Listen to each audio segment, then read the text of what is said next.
ఒక చిన్న గ్రామంలో అనిత అనే పాప ఉండేది. ఆమెకు జంతువులు, పక్షులు చాలా ఇష్టం. ప్రతి ఉదయం ఆమె పొలాల్లోకి వెళ్లి పక్షులకు గింజలు వేస్తుంది.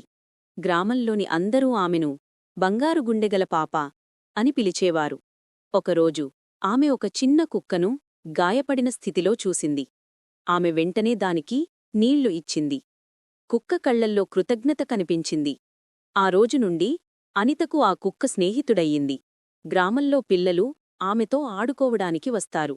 అనిత ఎప్పుడూ అందరితో దయగా మాట్లాడేది.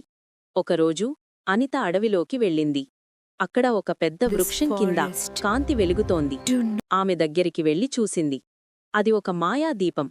దీపం నుండి ఒక స్వరం వినిపించింది. అనితా, నీ దయవల్ల ఈ గ్రామానికి శాంతి వస్తుంది. ఆమె ఆశ్చర్యపోయింది. గ్రామంలో ఒక పెద్ద సమస్య వచ్చింది. పొలాల్లో నీరు లేక పంటలు ఎండిపోయాయి. గ్రామస్థులు ఆందోళన చెందారు. అనిత ఆ మాయాదీపం దగ్గరికి వెళ్ళింది. దీపం చెప్పింది, నీ దయతోనే పరిష్కారం వస్తుంది. ఆమె కుక్కతో కలిసి అడవిలోకి వెళ్ళింది. అక్కడ ఒక పెద్ద నది ఉంది. కాని నది మార్గం మూసుకుపోయింది. అనిత తన చిన్న చేతులతో రాళ్లు తలగించింది. నది మళ్లీ గ్రామానికి చేరింది.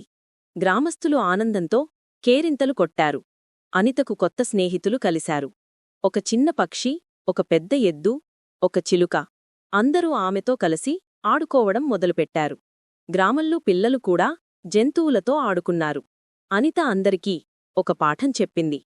జంతువులు మన స్నేహితులు. వాటిని కాపాడితే మనకు ఆనందం వస్తుంది. గ్రామ పెద్దలు ఆమెను ప్రశంసించారు.